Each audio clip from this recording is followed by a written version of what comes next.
hellfire, they will enter in the hellfire. They will live there for age.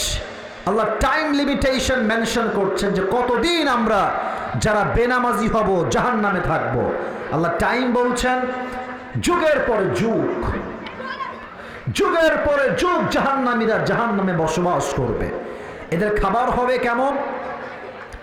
লা ইয়াযুকুনা ফিহা বারদাও ওয়ালা শারাবা, কোনো খাবারই থাকবে না, কোনো পানি থাকবে না।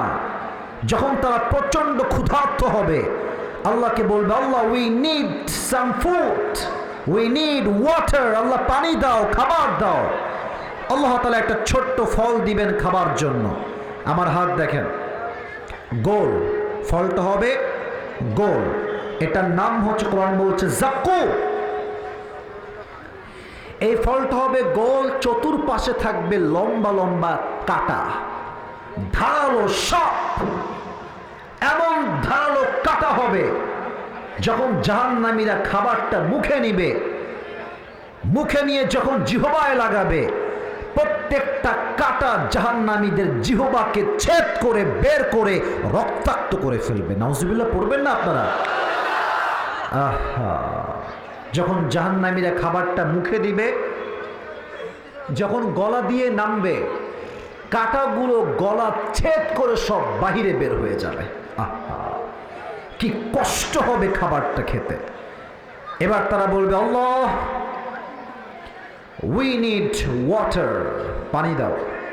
একটা গ্লাসে করে পানি দেওয়া হবে। পানিটা কেমন হবে? কোরআন বলছে ইল্লা হামিমা ওয়া গাসাকা, এটা হবে রক্ত এবং পুঁজ দ্বারা গলিত পানি। জাহান্নামীরা যখন মুখে পানি নিবে, পানিটা এতটা তিতা আর এতটা বিষাদ হবে, একদম বিষের মতো। মুখে নেওয়ার সাথে সাথে আবার তারা বমি করে সব উগলায় ফেলায় দিবে। আহা, নাউজুবিল্লাহ পড়বেন না আপনারা? খাবার হবে বড্ড ভয়ঙ্কর, পানি হবে বড্ড ভয়ঙ্কর। আল্লাহ আমাদেরকে এই জাহান্নামের খাবার থেকে আমাদের সকলকে হেফাজত করুন। সকলে পড়া আমিন। একটা প্রশ্ন করি সবাইকে, বলেন তো জাহান্নামের শাস্তি দেওয়ার সবচেয়ে বড় মাধ্যম কি হবে? কে বলতে পারে? কে বলছে? আগুন। আগুন, মারহাবা আপনারা সবাই যুবক ভাইরা। এই ড্রোন দেখুন, আমার দিকে তাকাও। ড্রোনে আমাকেই নেওয়া হচ্ছে, শ্রোতা নেওয়া হচ্ছে। এদিকে তাকান। জাহান্নামের সবচেয়ে বড় শাস্তির মাধ্যমটা হচ্ছে আগুন। আচ্ছা, আমার হাতের দিকে তাকান তো, এটা আমার হাতে কি? মানিকগঞ্জের ভাইরা, বাহ মাশাআল্লাহ, ভালো লাগছে সাউন্ডটা। আবার জিজ্ঞেস করেন, নাম কি? টিস্যু। আচ্ছা ভাবেন, এটা কোনো টিস্যু না। Just for 5 minutes, take it as an example, উদাহরণস্বরূপ বলছি, এটা কোনো টিস্যু না। এটা হচ্ছে একটা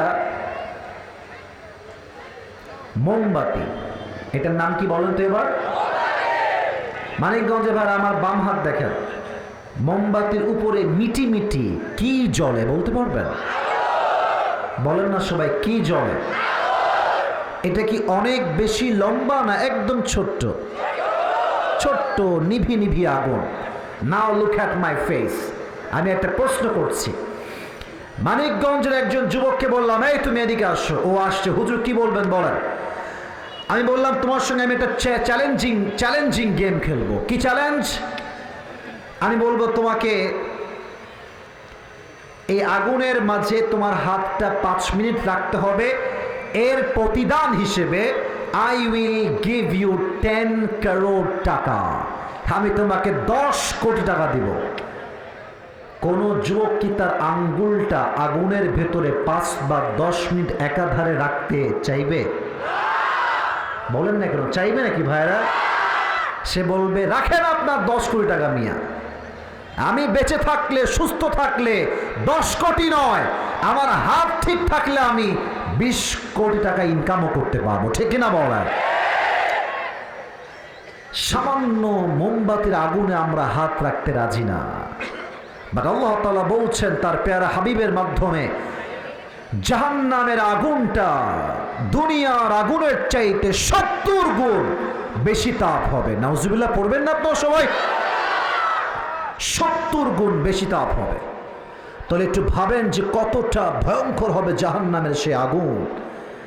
কোরআনে আসছে লা তুবকি ওয়ালা তাদা, the fire of hell will not leave them alive nor will it leave them dead।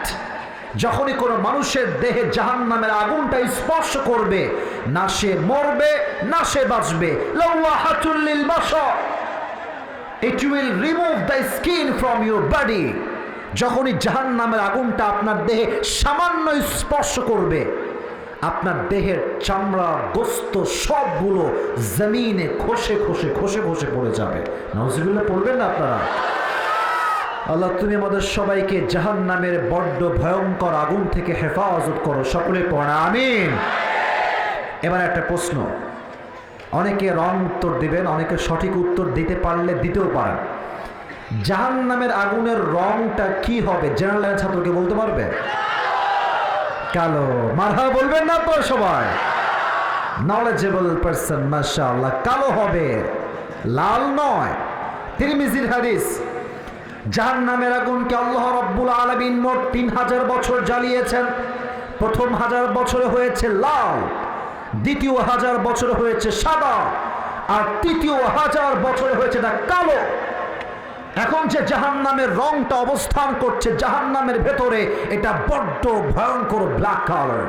এটা রূপ এতটা ভয়ঙ্কর হবে, জাহান্নামীরা আগুনকে দেখার সঙ্গে সঙ্গে প্রত্যেকটা দেহের অঙ্গ প্রত্যঙ্গ থরথর থরথর করে কাঁপবে। আল্লাহ তুমি এই ভয়ঙ্কর আগুন থেকে আমাদের সকলকে হেফাজত করো, সকলে পড়া আমিন। 2 নাম্বার পার্ট শেষ। 3 নাম্বার পার্ট, এখন যা বলবো হাদিস ভিত্তিক স্টোরি বলবো, ঘটনা। মনোযোগ আছে সবার? ক্লান্ত হয়ে গেছেন আপনারা সবাই? সবাই একটা কাশি দেন, হাত তুলে একটা তাকবীর দেন, লিল্লাহি তাকবীর। হাত নামান। প্রশ্ন করছি, উত্তর দেন। বলেন তো ইসলামের প্রথম খলিফার নাম কি? মুরব্বী কিন্তু সবার আগে জবাব দিয়েছে, আবু বকর রাদিয়াল্লাহু তাআলা আনহু। দ্বিতীয় খলিফার নাম কি? মারহাবা বলবেন না আপনারা সবাই? হোয়াট অ্যান অ্যামেজিং অডিয়েন্স, মাশাআল্লাহ, সবাই জানে। আমি 2 জন সাহাবীর 2টা ঘটনা বলছি ফর অ্যান এক্সাম্পল, যে তাদের মাঝে জাহান্নামের আগুনের ভয়টা কত বেশি ছিল। আমাদের দেশের যিনি প্রধানমন্ত্রী, তার নাম কি? মাননীয় প্রধানমন্ত্রী জননেত্রী শেখ হাসিনা। আমি কোনো কথা বিরুদ্ধে বলার জন্য নামটা নেই নাই, বোঝাও একটা জিনিস। আচ্ছা, আমার কথা বুঝতে কোনো সমস্যা হচ্ছে না তো আপনাদের? কথা কি বোঝা যায়? যায় যায় যায় আচ্ছা, মাননীয় প্রধানমন্ত্রী যদি বলেন যে আমার কাছে একটা দামি শাড়ি কেনার টাকা নাই, এটা কি কোনো জনগণ বিশ্বাস করবে? করবে না। লজিক্যাল কথা। আচ্ছা, মনে করেন প্রধানমন্ত্রীর মেয়ে আবদার করেছে আমি গরুর গোশত খাবো। যদি প্রধানমন্ত্রী বলেন যে না আমার কাছে গরুর গোশত কেনার টাকা নাই, এটা কি কোনো মানুষ বিশ্বাস করতে পারবে? যুবক ভাইরা বলো বলো। এবার আসেন হাদিসটা শোনাই। আবু বকর রাদিয়াল্লাহু তাআলা আনহু একদিন বাসায় এন্ট্রি নিলেন, বাসায় প্রবেশ করলেন। ইন দ্য মিন টাইম তার সন্তানরা দূরে দাঁড়িয়ে আছে। আবু বকরের স্ত্রী, তার সহধর্মিনী, তার ওয়াইফ তার কাছে আসছে, বলছে একটা আবদার আছে, আমার আবদার নয়, আপনার সন্তানদের আবদার, আপনি কি মিটাবেন? আপনি কি পূরণ করবেন? এই যুবকেরা, হাদিসটা শুধুমাত্র চোখ দিয়ে তাকাই শুনো না, হৃদয় দিয়ে ফিল কইরো, একটু বোঝার ট্রাই করো যুবক ভাইরা। বলছে কি আবদার বলো? কে? প্রধানমন্ত্রী। এইটা ছোট্ট আবদার। বলছে আপনার সন্তানরা সারিদ নামে আরব বিশ্বে একটা খাবার আছে, the most expensive food in Arabic world, সবচেয়ে দামি খাবার আরব বিশ্বে, এটাকে বলা হয় সারিদ। তো বলছে আপনার সন্তানরা সারিদ খেতে চায়, আপনি কিনে দিলে ওরা খুবই খুশি হবে। উনি বলছেন, প্রধানমন্ত্রী বলছেন আমি যে সারিদ কিনে সন্তানদেরকে দিব, এই সামান্য টাকাও আমি প্রধানমন্ত্রী, আমার পকেটেও নাই, আমার ব্যাংকেও নাই, আমার বাসার কোথাও তুমি খুঁজে পাবা না। সুবহানাল্লাহ পড়বেন না আপনারা? প্রধানমন্ত্রী সারিদ খাওয়ার টাকা নাই, 3 মাস পরের কথা, হাদিসটা প্রেসাইজলি বলছি, শর্টকাট। 3 মাস পরে যখন তিনি বাসায় আসেন, একদিন দেখছি তার বউ ছোট্ট একটা প্লেটে করে কয়েক টুকরা সারিদ নিয়ে আসছে। বলছে, আরে এ সারিদ তুমি কই থেকে পেয়েছো? আমি তোমাকে টাকা পয়সা কিচ্ছু দেই নাই। বলছে, আপনি আগে খান, আমি বলছি আমি টাকাটা কই থেকে পেয়েছি। বলছে, আগে বলো কই থেকে পেয়েছো, কারণ আমি আবু বকর হারামের এক চুল পরিমাণ খাই না। সুবহানাল্লাহ বলেন আপনার সুবহান। তো বলছে, আপনি যে প্রত্যেক মাসে আমাকে হাত খরচে টাকা দেন, হাত খরচ, এটা কি আপনার বোঝেন না? মান্থলি একটা খরচ দেয়। যেমন যার স্বামী আছে প্রবাসে, সে তো প্রত্যেক মাসে একটা খরচ পাঠায় না যুবক ভাইরা, বলো বলো। তো আপনি আমাকে যে মান্থলি খরচ দেন সংসারের জন্য, বাসার জন্য, সেখান থেকে টাকা জমিয়ে জমিয়ে জমিয়ে 3 মাসে আমার কয়েক টাকা বেঁচে গিয়েছে। সেই টাকাকে জমিয়ে সব একত্রিত করে আমি বাজার থেকে কয়েক টুকরা সারিদ নিয়ে আসার ব্যবস্থা করেছি। সুবহানাল্লাহ। তো নাই আপনাদের মুখে, নেন আপনি একটু খান। হাদিসটা এখনো শেষ হয়নি, হাদিসের মেন পার্টটা এখনো বাকি আছে যুবক ভাইরা। উনি খেলেন, খেয়ে সোজা পার্লামেন্ট, সংসদ সদস্যদের সবাইকে ডাকলেন, নেতা, মন্ত্রী, MP, mayor, police, army, BDR, RAB, যারাই সেই সময়ে রাষ্ট্রের দায়িত্বে ছিলেন সবাইকে ডাকলেন। বিশাল বড় একটা মজলিস ডাকলেন, এটাকে বলা হয় মজলিস শুরা। উনি সবাইকে ডেকে